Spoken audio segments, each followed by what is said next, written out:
आपके टैक्स से जुड़ी हर उलझनों को दूर करने के लिए लेकर हम हाजिर हैं आपका पसंदीदा शो टैक्स गुरु, जहां हम नियमों के दायरे में रहकर टैक्स बचाने के बेहतरीन तरीके आपको बताते हैं।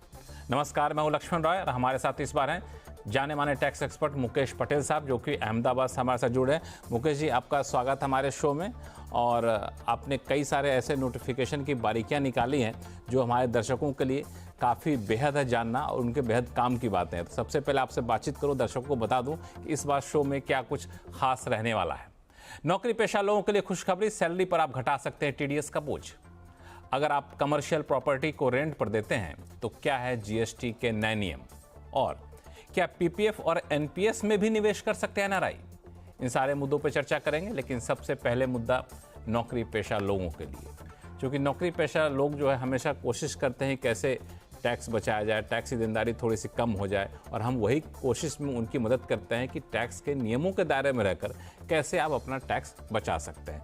तो इस बीच एक नोटिफिकेशन आया इनकम टैक्स डिपार्टमेंट का टीडीएस को लेकर के। नोटिफिकेशन तो जाहिर तौर पर तकनीकी भाषा में होती है, लेकिन हमारे टैक्स एक्सपर्ट मुकेश पटेल ने उसकी बड़ी बारीकी से अध्ययन किया और ये निकाला कि आप टैक्स पेयर्स के लिए, नौकरी पेशा लोगों के लिए नोटिफिकेशन बड़ा ही काम का है। तो मुकेश पटेल जी, मेरा पहला सवाल यही है, ये जो नोटिफिकेशन है वो आखिर किस तरीके से टीडीएस बचाने में या टीडीएस का बोझ घटाने में मददगार साबित होगा नौकरी पेशा लोगों के लिए? लक्ष्मण जी, सबसे पहले तो 15 अक्टूबर 2024 का ये जो नोटिफिकेशन है वो इनकम टैक्स एक्ट की जो सेक्शन 192 है, जिसके तहत सैलरीड एम्प्लॉयज के केस में एम्प्लॉयर के द्वारा उसकी जो टैक्सेबल सैलरी होती है उस पर टीडीएस काटा जाता है। तो उस संदर्भ में ये नोटिफिकेशन में बताया गया है कि जब एम्प्लॉयर को ये टीडीएस की अपनी जिम्मेवारी अदा करनी है, उस संदर्भ में अगर एम्प्लॉई की ओर से एम्प्लॉयर को बताया जाए कि भाई मेरी सैलरी के सिवा और भी कोई इनकम है, उस पर क्या टीडीएस मेरा कटा है, और अभी तक जिसके बारे में कोई फायदा नहीं मिलता था, जिसको हम टीसीएस जानते हैं, टैक्स कलेक्टेड एट सोर्स, क्योंकि कई केसेस में टीसीएस भी होता है।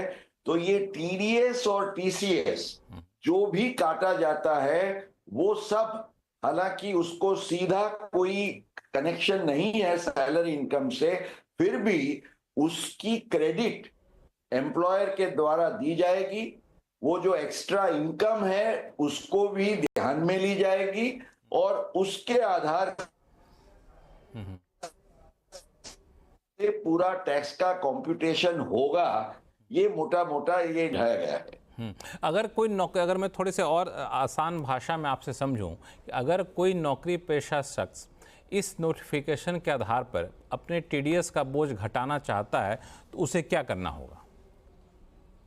देखिए लक्ष्मण जी, मैंने जैसे आपको बताया कि ये जो टीसीएस का एक एलिमेंट है वो आपको पहले कभी भी क्रेडिट में मिलता नहीं था। मान लीजिए आपने गाड़ी खरीदी है तो उस पर गाड़ी की कीमत है 25 लाख, 1% के हिसाब से 25,000 कटा। आपने कोई फॉरेन रेमिटेंस किया है ट्रैवल के लिए या आपके कोई रिश्तेदार को गिफ्ट वगैरह कुछ देने के हेतु सर, तो ये जो आप फॉरेन रेमिटेंस एलआरएस से भी करते हैं उस पर या तो 5% या तो 20% के हिसाब से टीसीएस करता है। मान लीजिए आपने 10 लाख का रेमिटेंस किया है, 20% के हिसाब से 2 लाख का टीसीएस वसूल किया गया है। अब वो 2 लाख आपका वो तो क्या होता था, इट वॉज ब्लॉक्ड, क्योंकि उसकी क्रेडिट आप जब आईटीआर भरते हैं तभी आपको मिलती थी। अब ये सब क्रेडिट्स जो है और इनकम जो है उसको रिपोर्ट करके उससे कनेक्शन जो टीडीएस का है वो सब आप जब मांगेंगे तो आपका टीडीएस जो सैलरी में से कटता है वो कम होगा और आपका टेक होम पे है वो ज्यादा होगा। माना जिसके लिए आपको इंतजार करना पड़ता था पहले वो नहीं, मुझे इनकम टैक्स डिपार्टमेंट दे, अब वो एम्प्लॉयर ही खुद घटा के आपको वो फायदा दे सकता है। बिल्कुल संक्षिप्त में अगर मुझे ये बता सकें कि इसके लिए एम्प्लॉई को क्या करना होगा, मतलब किस तरह का डॉक्यूमेंटेशन या क्या क्या बारीकियां हैं जिसको फॉलो करनी होंगी? है ये भी इस नोटिफिकेशन के साथ जारी किया गया एक विशेष फॉर्म है, फॉर्म 12BAA। तो ये फॉर्म 12BAA जिसमें ये सब इंफॉर्मेशन देते हुए आपको अपने एम्प्लॉयर को देना है और एम्प्लॉयर उसको ध्यान में लेते हुए आपको ये फायदा दे सकता है। तो एक बात समझ लीजिए, आपको you will have to take the initiative. आप इंफॉर्मेशन एम्प्लॉयर को देंगे तभी वो आपको वो फायदा दे सकेगा, या तो फिर आपको आईटीआर तक इंतजार करना पड़ेगा। तो बिल्कुल ये नोटिफिकेशन बेहद काम का है और जैसा कि मुकेश पटेल साहब ने कहा कि आप इसमें कुछ एहतियात बरतेंगे, कुछ कदम उठाएंगे तो आपको लंबा इंतज़ार नहीं करना पड़ेगा कि वापस हमें टीडीएस मिले। ये एम्प्लॉयर के स्तर पर ही आप इसको निपट सकते हैं और अपने सैलरी के ऊपर अपना टीडीएस का बोझ घटा सकते हैं और टेक होम सैलरी तत्काल आप ज़्यादा कर सकते हैं। तो ये रही बात टीडीएस का बोझ घटाने को लेकर के। अब शुरू करते हैं सवाल जवाब का सिलसिला। चूँकि मुकेश पटेल साहब खुद अहमदाबाद से हैं तो मैं पहला सवाल अहमदाबाद से ही लेता हूँ। नयन आर शाह हमारे साथ फोन लाइन पर जुड़ चुके हैं। नयन शाह साहब नमस्कार। जुलाई 2022 में मैंने सेक्शन 54F के रेफरेंस में मुकेश सर को एक मेल किया था। सर ने तुरंत उसका जवाब दिया और मैं टैक्स रिटर्न में कोई गलती न करूं, उसके लिए सर ने खुद ने फोन करके बहुत बारीकाई से मार्गदर्शन दिया और उसकी वजह से मैं मेरे इनकम टैक्स में 80,000 का टैक्स का सेविंग कर पाया। चलिए, बहुत बहुत बधाई आपको और मुकेश पटेल साहब का धन्यवाद, आभार कि उन्होंने तत्काल मेल का जवाब दिया और ऐसे उपाय बताए जो आपको बचत हो। यही टैक्स गुरु का मुख्य मकसद भी होता है। अब बताएं क्या उलझन है जिसमें हम और मुकेश पटेल साहब मदद करें। सर, ऐसे नोबल जेंटल प्रोफेशनल पर्सनालिटी को मेरा वंदन और मैं बहुत बहुत आभार व्यक्त करता हूँ। आज का मेरा सवाल ये है कि फाइनेंशियल ईयर 2023-24 में मैंने अंडर कंस्ट्रक्शन रेसिडेंशियल हाउस के लिए 50 लाख का पेमेंट बिल्डर को किया था। ठीक है। 2023-24 में मुझे सेल्स का 10 लाख का लॉन्ग टर्म कैपिटल गेन हुआ था, जो मैंने सेक्शन 54F में क्लेम किया और वो क्लियर भी हो गया। अभी 2024-25 में सेल्स से मुझे 5 लाख का लॉन्ग टर्म कैपिटल गेन हुआ है। क्या मैं 2024-25 का 5 लाख का लॉन्ग टर्म कैपिटल गेन 2023-24 में मैंने पे किए हुए 50 लाख का एडवांटेज लेके सेक्शन 54 में क्लेम कर सकता हूँ? और सेक्शन 54 और सेक्शन 54F एक ही फाइनेंशियल में एडवांटेज दे सकते हैं? अगर आप अपना जो भी इन्वेस्टमेंट है वो एक रेजिडेंशियल हाउस में करते हैं तो एक ही हाउस के इन्वेस्टमेंट के लिए आप मल्टीपल एग्जम्पशंस का भी फायदा ले सकते हैं, ये ख्याल में रखिएगा। तो ये कैसे होता है? लक्ष्मण जी, कैन यू हियर मी? हाँ बिल्कुल आ रही है, आवाज आ रही है, बताएं। ठीक है, sorry I just lost your voice. तो उन्होंने लास्ट ईयर जब 54F में अपने शॉर्ट टर्म या लॉन्ग टर्म कैपिटल गेन्स जो शेयर्स के थे LTCG उसका निवेश किया तो उनको वो फायदा मिला, क्योंकि वो आपकी ट्रांसफर डेट से लेके 2 साल के अंदर आपको परचेज करना था। अब इस साल में जब दूसरा उनको गेन होता है तो वही घर के निवेश के संदर्भ में अगर उनका जो विंडो है, मान लीजिए कि 50 लाख का घर है, 10 लाख उन्होंने आगे रोका था, 5 लाख अभी रोकना चाहते हैं, तो वो करते हैं तो ये 5 लाख भी अगर आपके डेट ऑफ ट्रांसफर से लेके 12 महीने तक के समय के अंदर आपने बैकवर्ड जाके निवेश किया है तो ये भी मिल सकता है। तो दोनों सालों में एक ही घर के लिए 2 निवेश करते हुए आपको सेक्शन 54F का फायदा कोई भी झंझट के बिना बिल्कुल कानूनन मिल सकता है। लक्ष्मण जी, बिल्कुल एक काफ़ी यूनिक तरीका बताया आपने, सोल्यूशन बताया। अब चलते हैं दिल्ली, जहां से जनार्दन प्रसाद बर्थवाल जी हमारे साथ फोन लाइन पर जुड़ चुके हैं। बर्थवाल साहब नमस्कार। नमस्कार जी लक्ष्मण जी, नमस्कार सीएमडीसी और नमस्कार मुकेश पटेल जी। बहुत बहुत धन्यवाद। मेरा जो सवाल है जो आपने लिया, मेरा सवाल है कि मेरी बेटी एक demat account, bank account hold करती है मेरे साथ, जिसमें वो फर्स्ट होल्डर है, मैं सेकंड होल्डर हूँ। हाँ, ठीक है। मैं उसको जो होल्डिंग है उसको सिंगल होल्डिंग में बदलना चाहता हूँ उसके नाम से, ताकि वो सोल और फर्स्ट होल्डर वही रहे। तो मेरा सवाल ये है कि अगर मैं डीमैट अकाउंट अलग से खुलवाता हूँ, एक खुलवाना ही पड़ेगा और तब जाके वो सारी की सारी जो है ना होल्डिंग उसमें ट्रांसफर कर दूँ, तो वो long term short term capital gain का क्या हिसाब रहेगा, क्या मेरे ऊपर, क्या के ऊपर लायबिलिटी आएगी? आपने तरीका तो बहुत ही बेहतरीन निकाला है मुकेश पटेल साहब, बताएंगे तरीका कितना कारगर होगा। मुकेश जी।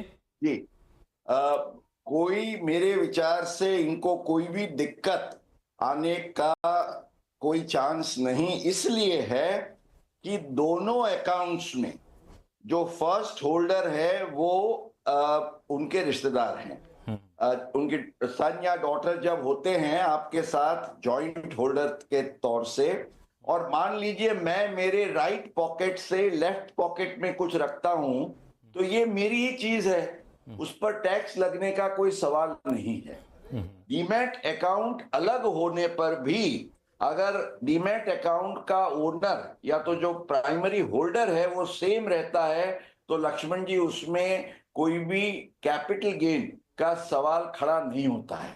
इसके साथ हम ये भी ख्याल में रखें कि जब हम ऑफ मार्केट ट्रांसफर करते हैं, मान लीजिए एक अकाउंट से दूसरे अकाउंट में जाता है, वो दो तरीके से जा सकता है। अगर वो कंसिडरेशन से जाता है तो कैपिटल गेन आएगा, और मान लीजिए वो गिफ्ट के तौर से जाता है और ये रिश्तेदार है, तो उस केस में अलग अकाउंट में जाते हुए भी उस पर टैक्स की कोई जिम्मेवारी नहीं आती है, क्योंकि सेक्शन 56(2) में ये एग्जम्प्ट गिफ्ट है। तो मेरे ख्याल से ये नियम अगर हम ख्याल में रखें तो कोई दिक्कत नहीं। बर्थवाल साहब, बिल्कुल साफ सुथरा जवाब है, कोई दिक्कत तो है नहीं। हाँ, बहुत बहुत धन्यवाद। बहुत बहुत साफ शब्दों में बहुत सफाई से मुकेश पटेल यही हमारी कोशिश है। बहुत बहुत आभारी हूँ कि आपने मेरा सवाल लिया और मेरी उलझन दूर कर दी। बहुत बहुत धन्यवाद आपका। अब उसमें जो ना आदमी एक तरह से अपने आप ही अपने को गिफ्ट करेगा, मतलब ज्वाइंट अकाउंट से हम अपने आप को फर्स्ट होल्डर में जब मेरी बेटी होगी तो उसको गिफ्ट करेंगे, कंसिडरेशन तो लेंगे नहीं। अगर कंसिडरेशन देते हैं तो फिर दिक्कत हो सकती है। नहीं, आगे भी कोई दिक्कत हो तो आप हमें लिखिएगा tax@moneycontrol.com पर। और अच्छा लगा कि आप हमारे शो में जुड़े और ऐसे ही अपने सवाल लेकर हम तक आते रहिए और आपके सवालों को सुलझाते रहेंगे। बाकी दर्शकों के लिए यही कोशिश हमारी रहती है। और फिलहाल वक्त है छोटे से ब्रेक का। ब्रेक के बाद जानेंगे कि अगर आप कमर्शियल प्रॉपर्टी को रेंट पर देते हैं तो क्या है GST के नए नियम, बताएंगे छोटे से ब्रेक के बाद।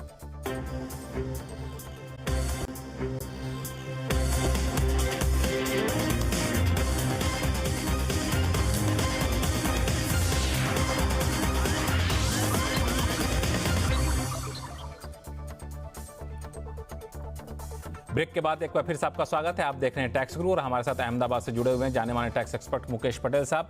मुकेश जी, लोगों के सवाल कई सारे हैं, लेकिन सवाल पे जाने से पहले एक मुद्दा जो पिछले दिनों GST काउंसिल ने फैसला तो लिया था, लेकिन कई सारे जो हमारे दर्शक हैं उनको बताना ज़रूरी है कि अगर वो कमर्शियल प्रॉपर्टी को रेंट पे देते हैं तो GST के अब कुछ नए नियम आ गए, जिसको तकनीकी भाषा में हम लोग रिवर्स चार्ज मैकेनिज्म कहते हैं, RCM भी कहते हैं। लेकिन ये नियम इतना तकनीकी है नहीं जितना आपको दिख रहा होता है। क्यों? क्योंकि आपके पॉकेट से जुड़ा हुआ नियम है, इसीलिए आसान भाषा में समझते हैं मुकेश पटेल साहब से।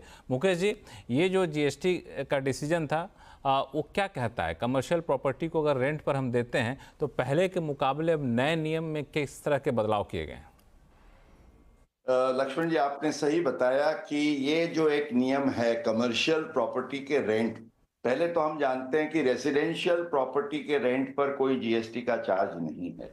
कमर्शियल प्रॉपर्टी जब आप किसी को रेंट पर देते हैं तो जो रेंट पे देता है उसको अगर 20 लाख रुपए से कम रेंट मिलता है तो उस केस में उसको जीएसटी वसूल करने की कोई जिम्मेवारी नहीं है, क्योंकि ये बेसिक एग्जम्पशन के दायरे में आता है। ठीक है। और आज तक ये नियम चलता था।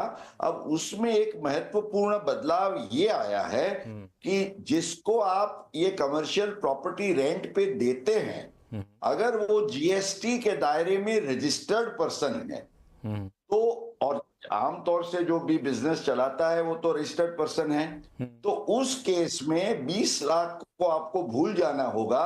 अगर आपको केवल 2 लाख रुपए का भी रेंट मिल रहा है तो जो बंदा आपको रेंट दे रहा है उसको रिवर्स चार्ज मैकेनिज्म में उस पर वो जीएसटी की जिम्मेवारी पे करनी होगी। इसलिए आपको ये ख्याल में रखना है कि now for all practical purposes वो 20 लाख का एग्जम्पशन जो है आप जिसका फायदा आगे ले सकते थे, अगर रजिस्टर्ड पर्सन को आपने कमर्शियल प्रॉपर्टी दी है तो उसका एग्जम्पशन का कोई फायदा या लाभ आप नहीं ले सकेंगे। कोई यहाँ पे मोटी भाषा में मैं ये कहूँ कि अगर हमने कोई प्रॉपर्टी कमर्शियल प्रॉपर्टी रेंट पे दी है, हम जीएसटी रजिस्टर्ड नहीं हैं, तो जीएसटी चुकाने की जिम्मेदारी जो रेंटर है जिसको हमने किराए पे दिया है उस प्रॉपर्टी को, उसके ऊपर होगा। इसको मैं थोड़ा समझूं कि इसको अगर इससे बचना हो या फिर इसमें कुछ राहत पाना हो तो हमारे पास क्या रास्ते हैं? जी लक्ष्मण जी, इसमें ख्याल रखने वाली बात यह है कि जीएसटी में अगर आपको इनपुट क्रेडिट जिसको हम कहते हैं उसका फायदा मिलता है तो रिवर्स चार्ज मैकेनिज्म में भी अगर आपको कुछ अदा करना पड़े जीएसटी की लायबिलिटी, आपको फिक्र की कोई बात नहीं है। सवाल ये खड़ा होगा कि जो कॉम्पोजिशन की स्कीम में या जिसको कोई इनपुट क्रेडिट का फायदा नहीं मिलता है उस केस में उनको ये जरूर थोड़ा एडिशनल बर्डन लगेगा। हालांकि आपको ये ख्याल रखना है कि ये जिम्मेवारी आपको अदा करनी होगी, क्योंकि अगर नहीं करेंगे तो आप जीएसटी में कसूरवार गिने जाएंगे। तो ये दो बाबतें आपको ख्याल में रखना। बिल्कुल। चलिए अब जल्दी चलते हैं अपने कॉलर के पास, लंबे समय से इंतजार कर रहे हैं फोन पे। गुजरात से सुरवीर सिंह परमार साहब हमारे साथ फोन लाइन पर जुड़ चुके हैं। परमार साहब नमस्कार, क्या सवाल है आपके पास? नमस्कार सर। सर मैं ये पूछता जो मेरे वाइफ को माइनर डॉटर के नाम पे एनएससी लेना है तो उसका पैसा पेमेंट मेरे को ही करना पड़ेगा, तो मैं ये पूछना चाहता हूँ कि इनकम टैक्स के हिसाब से मैं इसको लोन दिखाऊं या गिफ्ट दिखाऊं? लोन मेरे वाइफ 2-3 साल में रीपेमेंट कर सकती है और एनएससी का जो इंटरेस्ट आएगा वो किसको दिखाना होगा इनकम में, मेरे में या मेरे वाइफ के अंदर? चलिए बहुत अच्छा क्वेश्चन है, बहुत अच्छा क्वेश्चन है। मुकेश जी। लक्ष्मण जी, ये सबके मन में दुविधा होती है कि वाइफ को कुछ देना है, वाइफ के नाम से कुछ निवेश करना है, टैक्स का प्लानिंग करना है, तो क्या करें? तो ऑब्वियसली आपके लिए दो रास्ते हैं। एक तो आप गिफ्ट दे सकते हैं, दूसरा आप इंटरेस्ट फ्री लोन भी दे सकते हैं। अब जब आप गिफ्ट देते हैं आपको ध्यान में रखना है कि इनकम टैक्स एक्ट के सेक्शन 64 के तहत क्लबिंग प्रोविजंस है। तो सूर्यवीर जी, अगर आप अपनी वाइफ को गिफ्ट देते हैं और उसमें से कुछ निवेश करेंगे तो उसका भले आपको गिफ्ट इज एग्जाम, पर उस गिफ्ट में से आपकी वाइफ को जो इनकम आएगी वो आपके केस में जोड़ दी जाएगी फॉर टैक्स पर्पसेस, तो आपको कोई टैक्स प्लानिंग का या टैक्स सेविंग का फायदा नहीं मिलेगा। तो इस केस में क्या करना चाहिए? द ऑब्वियस आंसर इज आप इंटरेस्ट फ्री लोन दीजिए, क्योंकि इंटरेस्ट फ्री लोन वो सेक्शन 64 के क्लबिंग प्रोविजंस के दायरे में नहीं आता है। और ये इंटरेस्ट फ्री लोन से जो भी आपकी वाइफ को इनकम होगी वो उसके केस में जोड़ी जाएगी, उसके आईटीआर में आप दिखा सकते हैं, आपको उसके बारे में चिंता करने की कोई आवश्यकता नहीं है। तो ये आपके सवाल का सीधा जवाब हुआ। बहुत ही बेहतरीन तरीका आपने बताया है कि गिफ्ट मत दीजिए, इंटरेस्ट फ्री लोन दीजिए और उस पर जो आमदनी होगी वो फिर आपके हिस्से में नहीं मानी जाएगी। बेहतरीन। चलिए उम्मीद करते हैं कि आपकी समस्या सुलझ गई होगी। जल्दी से एक सवाल ले लेते हैं हेमंत देसाई जी का, जो कि मुंबई से हमारे साथ फोन लाइन पर जुड़े हुए हैं। देसाई साहब नमस्कार, क्या सवाल आपके पास? हाँ नमस्कार। अच्छा, मेरे सन के नाम पे कुछ म्यूचुअल फंड्स है एंड वो अगर उसकी मदर को गिफ्ट देता है या ट्रांसफर करता है म्यूचुअल फंड तो कोई टैक्स उस पर लगता है, और अगर ट्रांसफर करने के बाद अगर उसकी मदर से बेचती है तो म्यूचुअल फंड का जो टैक्स लगेगा वो किसको लगेगा, सन पे लगेगा या उसकी मदर को लगेगा। और अगर मदर को लगता है तो उसको जो बेसिक एग्जम्पशन है, क्योंकि उसका कोई दूसरा सोर्स ऑफ इनकम नहीं है, तो जो 2.5 लाख का है उसमें उसको मिलेगा कि नहीं मिलेगा। ठीक है मुकेश जी। बिल्कुल। अभी हेमंत भाई को मुझे ये बताना होगा कि आपको ख्याल में रखने वाली बात ये है, इसको टैक्स से सीधा कोई कनेक्शन नहीं है, लेकिन इन्वेस्टमेंट के पॉइंट ऑफ व्यू से आप अपने म्यूचुअल फंड का इन्वेस्टमेंट 2 तरीके से होल्ड कर सकते हैं, एक डीमैट के अकाउंट में, एक बिना डीमैट के अकाउंट। अब डीमैट के अकाउंट में आपने जो अगर निवेश किया है आपके सन ने, और वो मदर के डीमैट के अकाउंट में यूनिट्स ट्रांसफर करता है तो वो हो सकता है, और वो यूनिट्स की ट्रांसफर की जो गिफ्ट है उस पर कोई टैक्स नहीं है, क्योंकि it's between son and mother, और मदर फिर उसको बेचती है तो वो इनकम मदर के केस में लॉन्ग टर्म कैपिटल गेन गिनी जाएगी, और उसके आधार से आप जो कहते हैं वो लोअर रेट का फायदा ले सकेंगे। पर अगर ये यूनिट्स का रिडेम्पशन करना पड़ता है, अकाउंट में नहीं है तो रिडेम्पशन होगा तो वो लॉन्ग टर्म कैपिटल गेन आपके सन के केस में लागू होगा। बाद में गिफ्ट दे सकते हैं पर वो टैक्स की लायबिलिटी आपके सन के केस में आएगी, ये आपको ध्यान में रखना है। चलिए देसाई जी, उम्मीद करते हैं कि आपकी उलझन दूर हो गई होगी, और फिलहाल वक्त है छोटे से ब्रेक का। ब्रेक के बाद जानेंगे कि क्या पीपीएफ और एनपीएस में निवेश कर सकते हैं एनआरआई, बताएंगे छोटे से ब्रेक के बाद।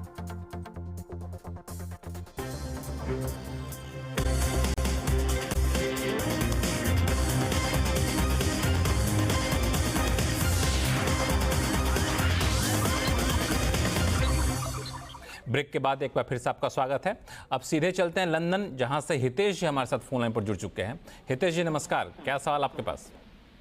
हाय sir, good morning. So sir, मेरा question related to NPS and PPF है। As an NRI, am I allowed to invest in them, and if yes, then what are the minimum deposits which are required to be deposited every year, and do I need to do re-KYC for both PPF and NPS? ठीक है, तीनों सवाल का जवाब मुकेश जी देंगे। मुकेश जी।